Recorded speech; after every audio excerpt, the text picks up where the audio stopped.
बाहेर मस्त पाऊस पडतोय आणि जर अशी गरमागरम कोथिंबीर वडी खायला भेटली तर किती मजा ना। तर आज आपण कुक विथ ओजस्वी मध्ये बघणार आहोत कोथिंबीर वडी। जी कोथिंबीर वडी अगदी आठवडाभर छान टिकते, कुठेही खराब होत नाही। एकदा बनवा आणि आठवडाभर खाऊ शकता तुम्ही। तर चला बघूया आपण यासाठी लागणारे साहित्य। तर इथे आपण कोथिंबीर घेतलेली आहे, आधी आपण ही कापून घेतलेली आहे, मग नंतर ही धुवून घेतलेली आहे। जिरे लागणार आहेत आपल्याला इथे, तांदळाचं पीठ, तीळ, हिरवी मिरची, मीठ, ओवा आणि शेंगदाणे। तर तुम्ही म्हणत असाल यामध्ये तुम्ही बेसन पीठ दाखवलेलं नाही, तर आज आपण बेसन पिठाचा वापर न करता अगदी खुसखुशीत मस्त पोकळ अशी कोथिंबीर वडी कशी बनवायची याचीच रेसिपी बघणार आहोत। नेहमी तीच पद्धत खाऊन जर तुम्हाला कंटाळा आला असेल तर वेगळ्या पद्धतीने कोथिंबीरची वडी नक्कीच ट्राय करा। तर चला आपण रेसिपीला सुरुवात करूयात। तर आज आपण बेसन थोडं सुद्धा न वापरता छान अशी कुरकुरीत अशी आपण कोथिंबीर वडी कशी बनवायची ते बघणार आहोत। तर यासाठी आपण इथे घेतलेली आहे चण्याची डाळ, जी मी आधी 4 ते 5 तास छान भिजवून घेतलेली आहे। व्यवस्थित भिजवून घ्यायची आहे आणि आता आपण हे मिक्सरच्या भांड्यामध्ये काढून घेऊयात। इथे मी 100 ग्रॅम चणा डाळ घेतलेली आहे, छान भिजवून घेतलेली आहे 4 ते 5 तास। आता आपण हे मिक्सरच्या बाउल मध्ये काढून घेऊयात। याच्यामध्ये थोडं सुद्धा पाणी राहता कामा नये। चणा डाळीसोबत आपण इथे कोथिंबीर वडीला छान टेस्ट यावी आणि हिरवी मिरचीची कोथिंबीर वडी अगदी छान लागते, नक्की करून बघा। आणि आता आपण याच्यामध्ये घालणार आहोत 2 ते 3 हिरव्या मिरच्या। शेंगदाणे घेतले होते कोथिंबीर वडीमध्ये, शेंगदाण्याची टेस्ट छान लागते, ते इथे शेंगदाणे घेतलेले आहे आपण 2 मोठे चमचे। आता आपण हे सर्व साहित्य पाणी न टाकता अगदी बारीक असं वाटून घेणार आहोत। मध्ये मध्ये थोडंसं चमच्याने हलवत व्यवस्थित वाटून घ्यायचं आहे। तर तुम्ही बघू शकता आपण ही डाळ अगदी बारीक अशी वाटून घेतलेली आहे। आता एका भांड्यामध्ये आपण ही डाळ काढून घेऊयात। डाळ इथे आपण बारीक अशी वाटून घेतलेली आहे। आता आपण याच्यामध्ये हिरवीगार कोथिंबीर टाकून घेऊयात। कोथिंबीर वडी म्हणली की तीळ आलेच, तर इथे आपण 2 ते 3 मोठे चमचे तीळ घेणार आहोत। तिळाने अगदी वडी छान लागते। इथे जिरे घेतलेले आहे आपण 1 चमचा,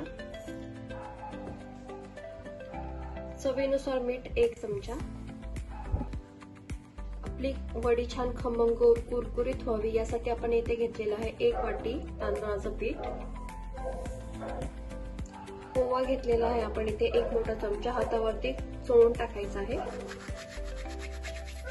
सुवास छान येतो। अर्धा चमचा हळद,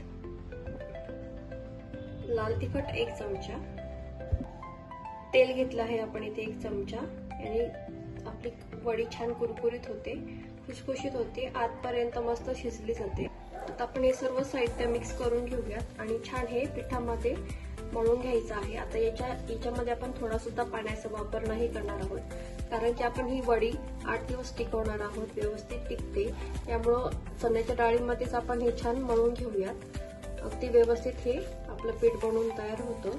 हे बघा व्हिडिओ दाखवते त्या पद्धतीने असं थोडं खालीवर करत व्यवस्थित आपलं हे पीठ मळून घ्यायचं आहे। चणा डाळ आपण भिजवून घेतल्यामुळे त्याच्यामध्ये थोडंसं पाण्याचा अंश असतो, त्यामुळे आपल्याला वेगळं असं पाणी लागत नाही। हे बघा तुम्ही लगेचच पिठाचा छान असा गोळा इथे बनवून तयार झालेला आहे। तर तुम्ही बघू शकता इथं आपलं तिचं पीठ छान बनवून तयार झालेलं आहे।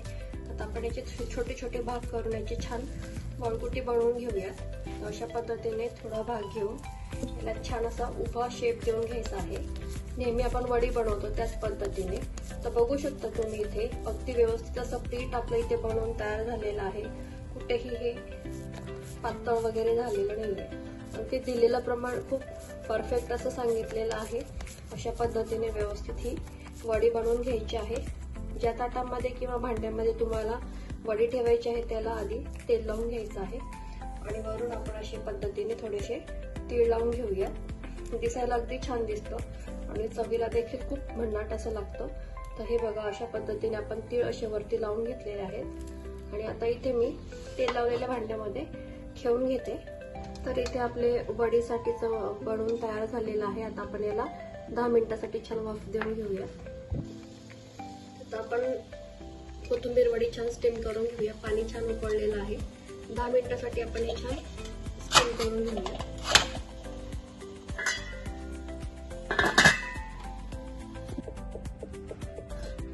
मिनिट झालेले आहेत. आपण बघू शकता वड्या छान अशा शिजवलेल्या आहेत. आपल्या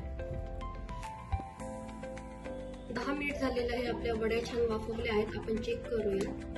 अगदी व्यवस्थित आपल्या इथे वड्या शिजलेल्या आहेत. 10 मिनिटात खूप छान अशा वड्या शिजतात. तर आता आपण या थंड करून घेऊयात. तर इथे तुम्ही बघू शकता वड्या अगदी सहज निघतायत. थंड करून घेतलेल्या आहेत. आता आपण या कट करून तळून घेणार आहोत.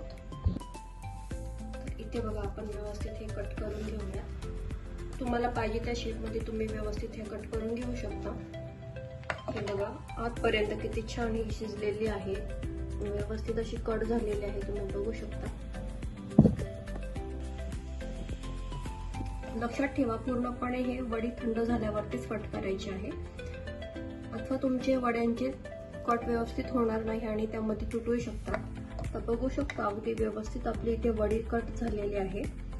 म्हणजे तळतण्याचा भुगा होत नाही आणि अगदी व्यवस्थित ह्या तळल्या जातात. यासाठी आपण पूर्णपणे वडी थंडच करून घेणार आहोत. तर इथे बघू शकता आपल्या कोथिंबीर वड्या किती छान बनवून तयार झालेल्या आहेत. याला रंग टेक्स्चर अगदी छान मस्त असं आलेलं आहे. तेल आपण इथे छान गरम केलेलं आहे. आता आपण कोथिंबीर वडी तळून घेऊया.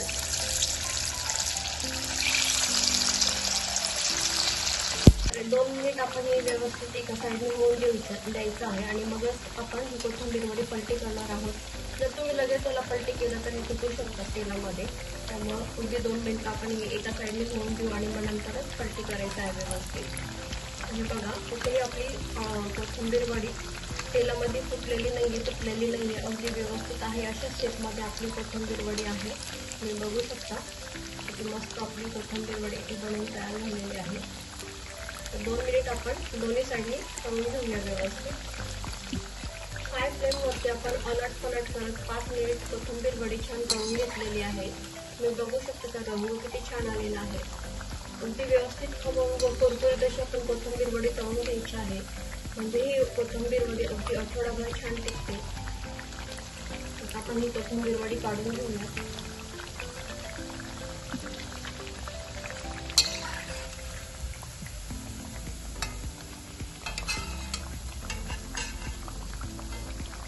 हे पहा काय सुंदर आपल्या इथे कोथिंबीर वड्या बनवून तयार झालेल्या आहेत.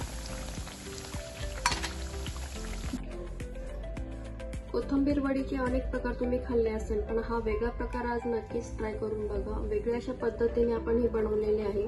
खुसखुशीत अजिबात तेल न पिणारी अगदी महिनाभर आठवडाभर टिकणारी ही कोथिंबीर वडी आपण आज बनवलेली आहे. खूप छान ही चवीला लागते.